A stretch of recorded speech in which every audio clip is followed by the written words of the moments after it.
Beradaptasi dengan satwa, terutama dengan hewan liar dan buas, tentunya tak semudah yang dibayangkan. Bahkan berinteraksi dengan satwa-satwa buas membutuhkan keberanian maksimal karena dianggap menantang maut. Seperti dilakukan oleh orang-orang berikut yang mampu menundukkan satwa-satwa yang mempunyai naluri membunuh dan sangat liar dalam 7 orang penakluk hewan buas.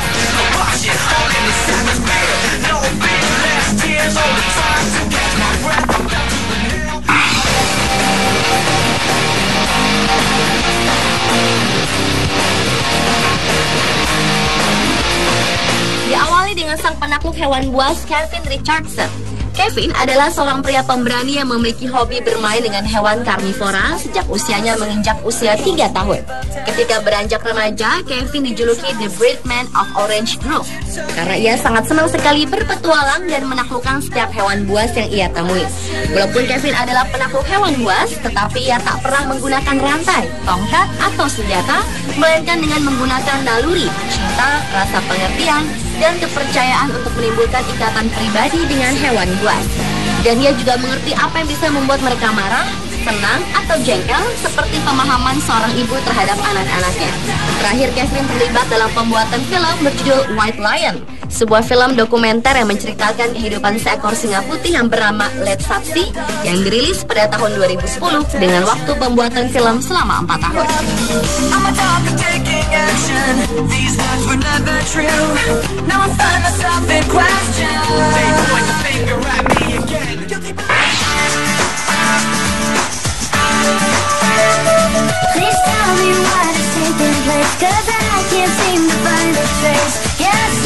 Penakluk hewan buas selanjutnya adalah Charlie van der Gouw. Selama lebih dari 20 tahun, Charlie telah hidup dengan damai bersama beruang hitam dan beruang grizzly yang pertama mendekatinya di Bear Haven. Namun, pada Januari 2008, cara hidup Charlie dengan beruang-beruang tersebut secara hukum dinyatakan sebagai sebuah kegiatan kriminal. Sehingga pada 23 Mei 2009, Charlie dikenai 20 pelanggaran secara ilegal dengan penalti hukuman 1 tahun penjara dan didenda hingga $10.000 Amerika. Vonis Charlie menarik simpati sekelompok individu, Save Bear Haven, untuk mendukung Charlie dalam konflik hukuman dengan pemerintah negara bagian Alaska. Tindakan tersebut sebagai upaya mempertahankan dan melestarikan beruang yang terletak di lembah Susitna, Alaska. Dengan mengakui sejumlah kesalahan yang ditudingkan padanya, akhirnya Charlie pun terbebas dari ancaman penjara. Namun ia tetap harus membayar denda sebesar $20.000 Amerika atau sekitar 183,7 juta rupiah.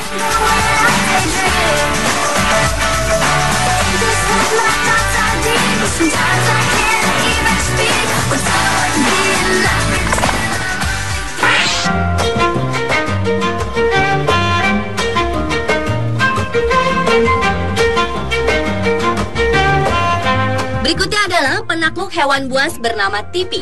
Anak perempuan dari pasangan fotografer alam liar asal Inggris, Sylvie Robert dan Ellen DeGrey ini terlahir saat mereka tinggal di alam liar Namibia, Afrika pada tahun 1990. Layaknya film The Jungle Book yang menceritakan seorang anak berteman dengan satwa liar, Tipi tumbuh menjadi seorang anak pemberani yang menaklukkan dan berteman dengan satwa liar di hutan Afrika. Selama 10 tahun ia berkelana di semak Namibia, Tipi hanya mengenakan cawat, bermain dengan satwa liar, dan juga berteman dengan Bushman, suku asli dari gurun Kalahari. Ia merupakan jembatan antara dua budaya. Ia bahkan sempat dibawa ke Paris, negara tempat asal orang tuanya, dan menjalani masa remajanya di sana. Namun, ia pun akhirnya kembali ke Afrika untuk bertemu teman-temannya Abu si Gajah Afrika dan Bushman.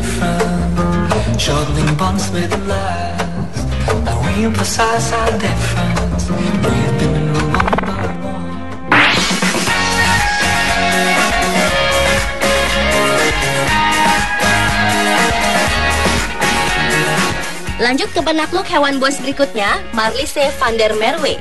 Sejak kecil, Marlise van der Merwe tumbuh dikelilingi oleh binatang liar di peternakan orang tuanya di Namibia, yang terkenal karena kedekatannya dengan cheetah dan hewan liar lainnya. Marlise yang dibesarkan di tengah suku Bushman di wilayah Omaheke, Namibia ini adalah salah seorang dari beberapa non-Bushman yang menguasai bahasa mereka. Kini pada usia 30-an, ia mengelola sebuah pusat perlindungan satwa di sebuah timur Windhoek.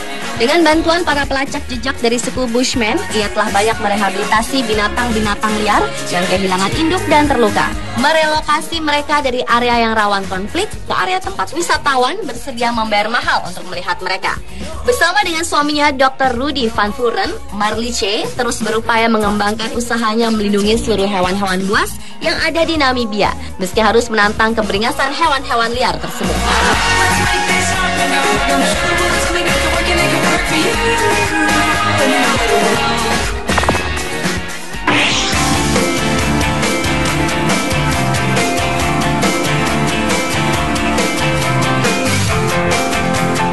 Meski banteng bukan tergolong hewan buas, namun peliharannya mampu merenggut nyawa siapapun yang dianggap mengancam ketenangannya. Bahkan untuk menaklukkannya, para lelaki yang biasa disebut matador di Spanyol tak ragu untuk mempertaruhkan keselamatannya. Namun rupanya di Portugal, penaklukan banteng juga dilakukan oleh kaum wanita yang disebut forcados atau bullfighters wanita. Seorang gadis 17 tahunan bernama Susana Friza adalah salah satu para petarung banteng ini.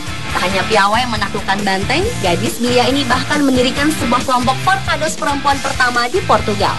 Datang dari keluarga forcados membuat suasana adu banteng menjadi hal yang tidak asing bagi Susana. Gadis asal Benavente, Lisabon ini memiliki kemampuan menaklukkan banteng pertamanya pada usia 12 tahun. Bagi Susana, terlibat adu banteng adalah sebuah cara untuk berlatih mengontrol rasa takut. Selain itu, Friza merasakan sensasi luar biasa saat turun berlaga bersama kelompok forcados perempuannya.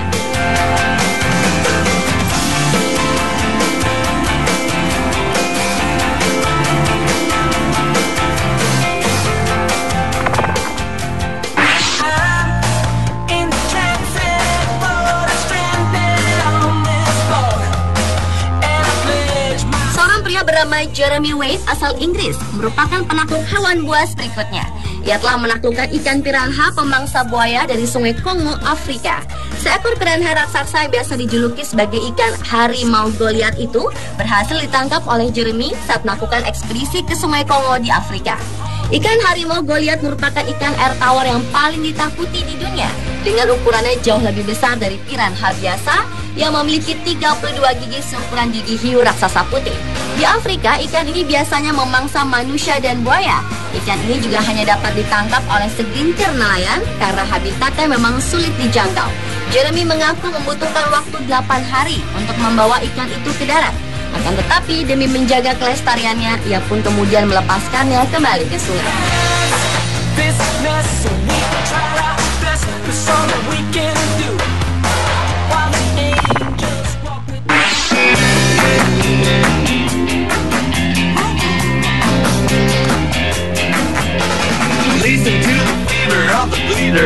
Dan seorang penakluk hewan buas yang terakhir adalah Cristina Zenato.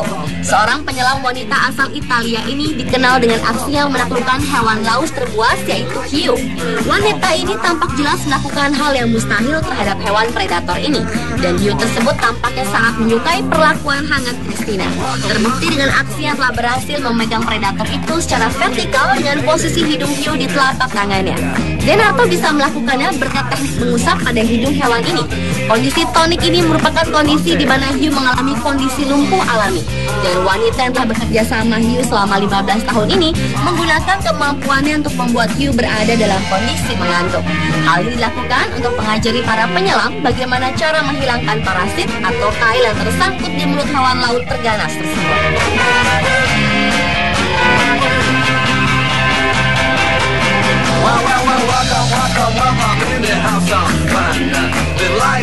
Pemirsa adalah ketujuh orang penakluk hewan buas di dunia versi on spot.